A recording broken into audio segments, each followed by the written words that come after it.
बिस्मिल्लाहिर्रहमानिर्रहीम, this is Kamran from techistickami। तो आज हम बात करने वाले हैं Xiaomi Redmi Note 10 की। तो इसको यूज़ करते हुए हमें 2 मंथ्स हो गए हैं। तो इस 2 मंथ के यूज़ करने के बाद हम इसकी अपनी राय देने लगे कि क्या आपको ये बाय करना चाहिए या नहीं, और परफॉर्मेंस के लिहाज से ये मोबाइल फ़ोन कैसा है और इसकी प्राइस कैटेगरी जो चल रही है अंडर 30,000, क्या आप इस मोबाइल को कंसिडर कर सकते हैं। सबसे पहले अगर देखा जाए आउट ऑफ द बॉक्स आपको एक 33 वाट का फास्ट चार्जर देखने को मिल जाएगा। साथ ही साथ आपको एक वायर देखने को मिलेगी और एक इसका बैक कवर देखने को मिलेगा। वेरिएंट जो हमारे पास है वो है 4GB और 128GB। कलर हमारे पास है इसका लेक ग्रीन है। सबसे पहले अगर डिज़ाइन और कलर की बात की जाए तो बैक के ऊपर आपको बहुत ही ज़बरदस्त 2 शेड्स वाला कलर देखने को मिलता है। तो बैक पे आपको एक क्वाड कोर कैमरे का सेटअप देखने को मिलेगा। नीचे की तरफ आपको एक हैंड फ्री जैक और एक आपको टाइप सी की केबल देखने को मिल जाएगी। ऊपर की तरफ आपको एक स्पीकर देखने को मिलेगा। अब अगर इसकी फिंगरप्रिंट और फेस आईडी की बात करें तो दोनों बहुत ही फास्ट है, लेकिन हल्का सा टच करने के साथ ही ये ओपन हो जाता है। अब अगर हम इसकी फेस अनलॉक की बात करें तो वो भी बहुत फास्ट है। अब अगर डिस्प्ले की बात की जाए तो इस डिस्प्ले का आपको 6.44 इंचेस का देखने को मिलेगा, जिसके अंदर आपको कॉर्निंग गोरिल्ला ग्लास 3 की प्रोटेक्शन देखने को मिल जाती है और डिस्प्ले के अंदर आपको बहुत ही स्मूथनेस देखने को मिलती है। Welcome to my YouTube channel, और अगर अभी तक आपने मेरा चैनल सब्सक्राइब नहीं किया तो चैनल को सब्सक्राइब करें और वीडियो को लाइक करें।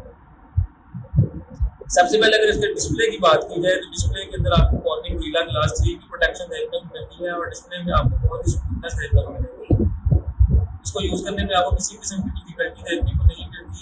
उसके बाद अगर इसके हम प्रोसेसर की बात करें तो इसके अंदर स्नैपड्रैगन का 678 प्रोसेसर यूज़ किया गया है, जो कि 11 नैनोमीटर के साथ प्रोवाइड किया जाएगा।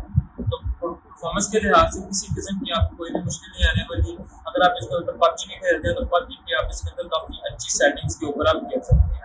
अगर हम इसके अबाउट फोन में जाएँ तो यहाँ पे आप देख सकते हैं कि ये 128GB 4GB रैम के साथ आता है और एंड्रॉइड 12 की भी आपको इसके अंदर ऑप्शन जैसी देखने को मिल जाएगी।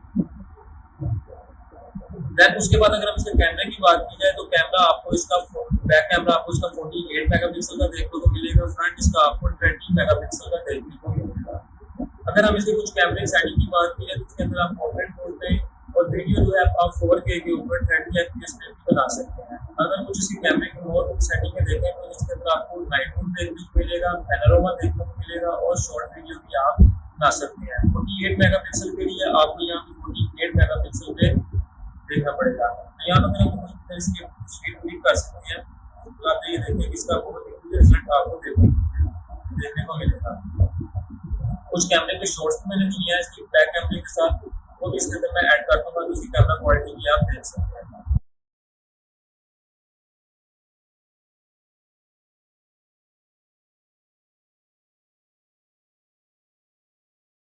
अगर हम इसकी बैटरी की बात करें तो इसके अंदर आपको 5000 mAh की बैटरी मिल गई, जिसके साथ आपको 33 वाट की फास्ट चार्जिंग देखने को मिलती है। यानी परफॉर्मेंस और बैटरी के लिहाज से आपको कोई मुश्किल नहीं देखने को मिलेगी। अब अगर हम इसके अगर पर्सनल में आपको अपनी राय दूँ तो ये मोबाइल फोन आपको 25 to 26,000 के अंदर यूज को मिलेगा। दूसरी मार्केट में अवेलेबल नहीं है, मोबाइल फोन शॉर्ट हो चुका है, लेकिन यूज में आपको ये 25 to 26,000 की रेंज में आपको ये मोबाइल फोन मिलेगा। और अगर आप 30,000 के अंदर अगर आप इस मोबाइल फोन को देखते हैं, मोबाइल फोन एक बहुत ही बेस्ट मोबाइल फोन देने वाला है। अगर दूसरे मोबाइल फोन से कंपेयर किया जाए, अगर इन्फिनिक्स नोट 10 या टेक्नो का नोट 17 प्रो या कुछ अगर दूसरे मोबाइल देखा जाए तो उनसे ये बहुत बेहतर है। उसकी सबसे बड़ी वजह ये है कि ये पूरी रेडमी कंपनी की तरफ से है, जो कि अपनी कैमरा क्वालिटी और प्रोसेसर के लिहाज से कोई भी कॉम्प्रोमाइज नहीं करती। तो अंडर 20,000 ये मोबाइल फोन बहुत बेस्ट रहने वाला है। अगर हम इसकी पबजी की बात करें तो आप बहुत ही सेटिंग के ऊपर पबजी को खेल सकते हैं। ओवरऑल अगर इसके डिज़ाइन की बात की जाए तो बहुत यूनिक और प्रीमियम डिज़ाइन रेडमी नोट 10 में दिया गया है। बैक पे आपको क्वाड कोर कैमरे का सेटअप देखने को मिलेगा। तो अगर मेरा ओपिनियन ये है कि अगर आप अंडर 20,000 अगर कोई मोबाइल देखना चाह रहे हैं तो 25 to 26,000 की प्राइस कैटेगरी के अंदर ये मोबाइल फोन आपको बहुत बेस्ट रहने वाला है। उम्मीद करता हूँ कि आज की वीडियो आपको पसंद आई होगी। वीडियो पसंद आई तो वीडियो को लाइक करें और चैनल को सब्सक्राइब करें।